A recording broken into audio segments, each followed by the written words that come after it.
العاشرة مساء بتوقيت أسمر المحل أينما كنتم أيها السادة والسيدات من الفضاء الإثرية نحييكم ونقدم لحضراتكم نشرة الأخبار لهذا المساء المستهل كالمعتاد بأهم وأبرز العناوين.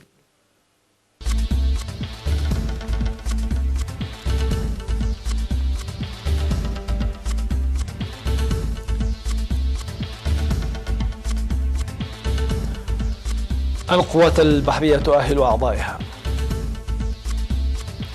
انخفاض نسبة الأمية في إريتريا تحت 20%. تقييم مشاركة غليمان القاشبركة في المهرجان. إسرائيل تقصف أهدافا عسكرية لحماس في غزة. ميركل تدعو واشنطن وبكين لحل الخلافات بالحوار. والهند تفقد الاتصال بمركبة فضاء خلال مهمة للقمر.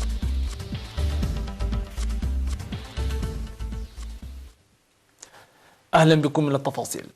تلقى 325 من أعضاء القوات البحرية دورة تأهيلية لعام ونصف العام في مركز تأهيل القوات البحرية بدنغولو، وتضمن التأهيل المقدم من القادة والإدارة 21 مجالا لمختلف المجالات الإدارية والعسكرية والبحرية واللغتين العربية والإنجليزية.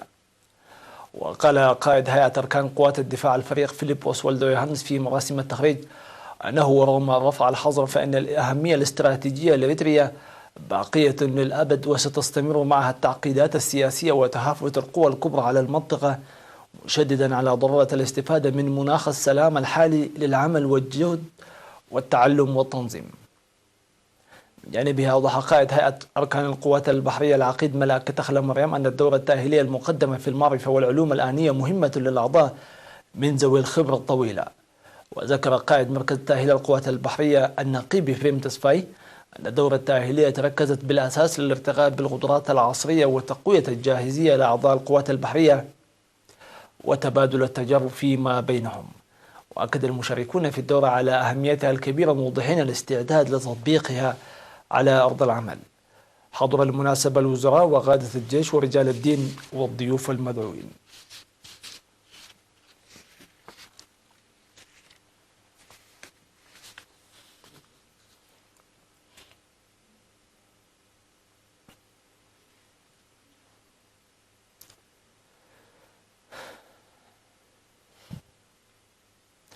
ذكرت وزارة التعليم في تصريح أصدرته بمناسبة 8 سبتمبر اليوم العالمي لمحو الأمية أن نسبة الأمية في البلاد انخفضت إلى أقل من 20%.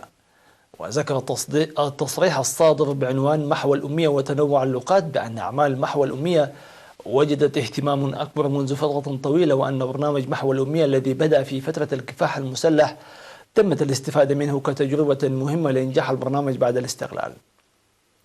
وأشار التصريح إلى تدريس الأطفال في المرحلة الابتدائية بلغة الأم، موضحا العمل النموذجي في برنامج محو الأمية، وأن تكريم اليونسكو للبلاد في العام 2002 خير دليل على المجهود المنفذ والتعريف به.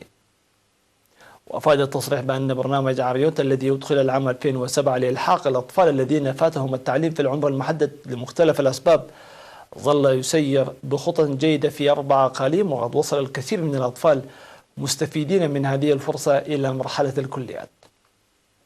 وتوضح الخطة الخمسية الموضوعة من عام 2018 وحتى عام 2022 عن انخفاض نسبة الأمية في البلاد إلى ما دون 10% لا سيما الفجوة الموجودة بين الجنسين. ودعت الوزارة للعمل الجاد بالاستفادة من الفرص التي أتاحتها آفاق السلام الراهنة، وعلى كافة الإدارات بذل مساع حثيثة لتنسيق البرنامج. ويحتفى ب8 سبتمبر اليوم العالمي لمحو الأمية للمرة 18 في البلاد و54 على مستوى العالم.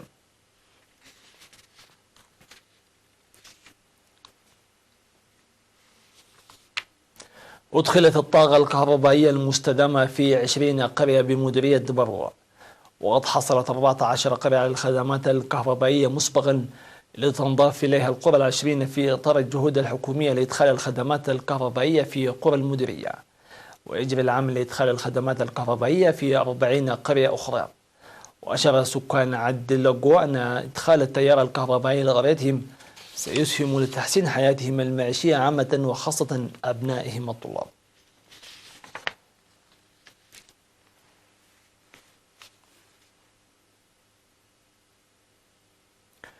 دعا الاجتماع الذي عقد لتقييم مشاركة إقليم القاش بركة في مهرجان إتريا لإدخال إصلاحات في العمل لعكس جيد للتراث وموارد الإقليم وتنوعه. وأوضح رئيس لجنة تنسيق الاحتفالات في الإقليم السيد إدريس صالح في التقرير الذي قدمه أن الإقليم لم يحقق نتائج في الجانب التنافسي، لكنه قدم عروضا تراثية تعكس التنوع والتنسيق الوطني انطلاقا من أهداف المهرجان والتي وجدت الاستحسان من الزوار. وأشار المشاركون في الاجتماع إلى أن إقليم القاش بركة كان منافسا في السنوات الماضية، لكن منافسته ضعفت حاليا في كافة مناشط المهرجان، ويجب بحث القصور وأسباب الضعف وإصلاحها بالسبل الناجعة. ودعا المشاركون لإصلاح لجنة التراث وإعادة هيكلة لجنة تنسيق الاحتفالات وضم المهنيين إليها وتعزيز دور خبراء التراث والفن والقيام بتنظيم ووضع ميزانية كافية بما تتماشى مع حجم وسعة الإقليم وتعدد القوميات فيه، ومنح فترة كافية لتدريبات فرق التراث والموسيقى. وأكد رئيس لجنة الاحتفالات السيد إدريس صالح إلا أن الآراء البناء المقدمة سيعمل بها مستقبلا لتقديم عروض مميزة.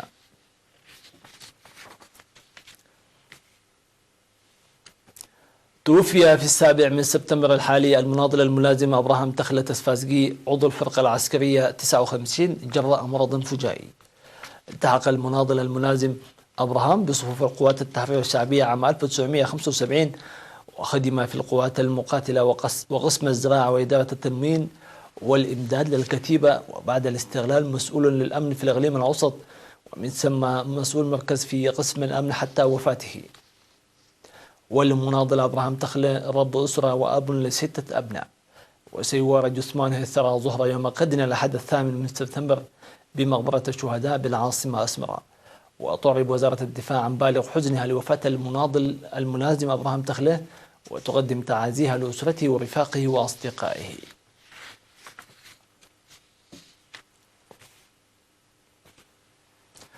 توفي في 7 سبتمبر المناضل ميكيل تخلة قرقش زراوط عضو هيئة إدارة قوات الدفاع عن عمر ناهز 75 عاما جراء مرض ألم به. التحق المناضل ميكيل بصفوف قوات التحرير الشعبية شهر أكتوبر عام 1974، وعمل من عام 1975 وحتى 1991 في جهاز الأشغال اليدوية وجهاز المواصلات، وعمل بعد الاستقلال في وزارة الطاقة والمعادن وهيئة الكهرباء من عام 1992 وحتى 2006، ومن 2006 حتى وفاته في وزارة الدفاع. والمناضل ميكيل تخلة قرقش رب أسرة وأب ل5 أبناء، وسيوارى جثمانه الثرى عصرا يوم غد الأحد 8 سبتمبر بمقبرة الشهداء بأسمرة.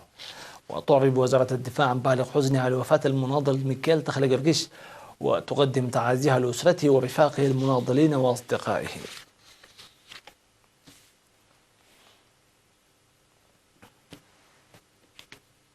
لنا عودة بعد هذا الفاصل الموسيقي مع الأخبار العالمية، فتفضلوا بالبقاء معنا.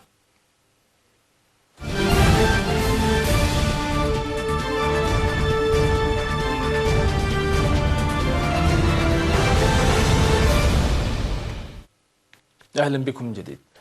قال متحدث عسكري إسرائيلي أن إسرائيل قصفت بالدبابات والطائرات عددا من الأهداف العسكرية التابعة لحركة حماس في قطاع غزة الشمالي، وصرح مسؤولون فلسطينيون بأن الهجمات لم تؤدي لإصابات.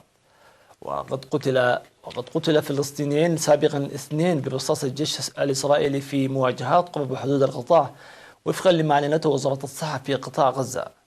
وقالت حركة حماس أن أحد القتلى يبلغ من العمر 17 عاما، موضحة أن 66 مصابا على الأقل نقلوا إلى المستشفيات في قطاع غزة، بينهم 38 أصيبوا بالرصاص الحي، كما أصيب العشرات بالاختناق والإغماء نتيجة قنابل الغاز المسيلة للدموع قرب السياج الحدودي للفاصل. وبعد بضع ساعات أطلقت 5 قذائف من قطاع غزة تجاه إسرائيل، وأكد الجيش الإسرائيلي ذلك بعد إطلاق صفارات الإنذار في بلدة سيديروت الحدودية. وذكرت وسائل الإعلام الإسرائيلية أن صاروخا سقط في منطقة مفتوحة، لكن لم يسفر ذلك عن سقوط جرحى.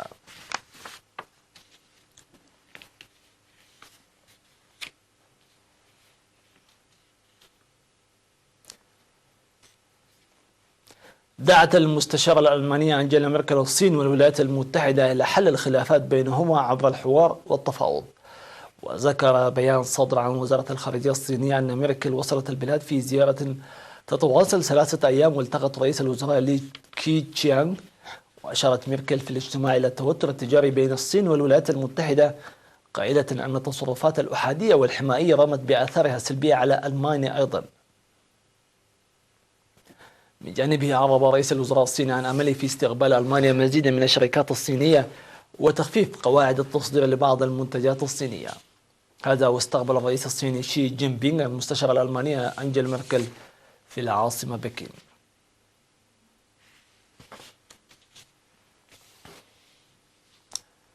قال رئيس منظمة أبحاث الفضاء الهندية أن الهند فقدت الاتصال بمركبة فضاء كانت تحاول الهبوط على سطح القمر في انتكاسة لخطط نيودلهي الطموحة لأن تصبح أول بلد يستكشف القطب الجنوبي للقمر. وكان مسبار المركبة شاندريان 2 يحاول القيام بهبوط سلس قرب القطب الجنوبي للقمر، حيث يعتقد علماء بإمكانية وجود مياه متجمدة. وفقدت منظمة أبحاث الفضاء الهندية الاتصال بالمركبة عندما كانت على وشك الهبوط على سطح القمر. وبدأت المركبة التي صممتها الهند والتي كانت تدور حول القمر في الاتجاه نحو النزول على سطح القمر، لكن العلماء فقدوا الاتصال بها خلال المرحلة قبل الأخيرة من الهبوط.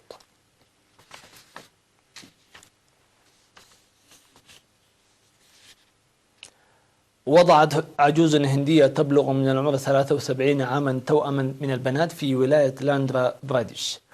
وبعد تلقيها العلاج الطبي لفترة تمكن الأطباء من تخصيب بويضة عن طريق تقنية أطفال الأنابيب بواسطة الحيوانات المنوية خارج الرحم. وبعد فترة من الحضانة الاصطناعية في المعمل يجري نقل البويضة المخصبة إلى الرحم. وقالت الأم أنها طالما رغبت وزوجها البالغ من العمر 82 عاما في الإنجاب، لكنهم لم يتمكنوا من ذلك، مضيفة أنها تشعر بسعادة بالغة وكذلك زوجها. وأصيب الزوج بعد ساعات من الولادة بجلطة نقل على إثرها إلى المستشفى لتلقي العلاج. وكان الإنجاب حلما للزوجين بعد أن تم وصمهم لسنوات في قريتهم. وتمت عملية الولادة عبر جراحة قيصرية كإجراء متبع في مثل هذه الحالات النادرة.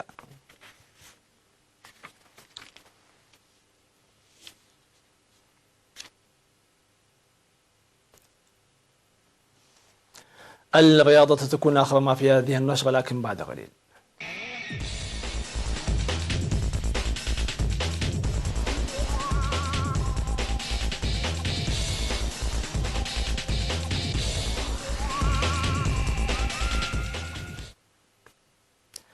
سجلت هولندا 4 أهداف في غضون 32 دقيقة بالشوط الثاني لتعدل تأخرها إلى انتصار ب4 أهداف مقابل هدفين على ألمانيا صاحبة الضيافة في المجموعة الثالثة بتصفيات بطولة أوروبا 2020 لكرة القدم مساء يوم الجمعة. وتحقق الفوز لهولندا بأهداف فرينكي دي يونغ وجوناثان تاه بطريق الخطأ في مرماه ودونيل مالين وجورجينيو باينالدوم، بعدما تقدم سيرجي جنابري بهدف مبكر لألمانيا وأدرك توني كروس التعادل من ركلة جزاء مثيرة للجدل. وتوقف رصيد ألمانيا عند 9 نقاط من 4 مواجهات، متأخرة ب3 نقاط عن إيرلندا الشمالية صاحبة الصدارة. ورفع الهولنديين رصيدهم إلى 6 نقاط من 3 مواجهات قبل اللعب مع استونيا منتخب الزيل. هذا ومضت كرواتيا وصفة بطل العالم في طريقها للتأهل لبطولة أوروبا بعدما سحقت مستضيفتها سلوفاكيا ب4 أهداف نظيفة في المجموعة الخامسة، بينما أبقت ويلز على آمالها بالفوز بالثنائية لهدف واحد على ضيفتها أذربيجان. وأنهت سلوفينيا سجل بولندا المثالي في التصفيات بعد أن انتصرت عليها بهدفين دون مقابل بشكل مفاجئ ضمن المجموعة السابعة.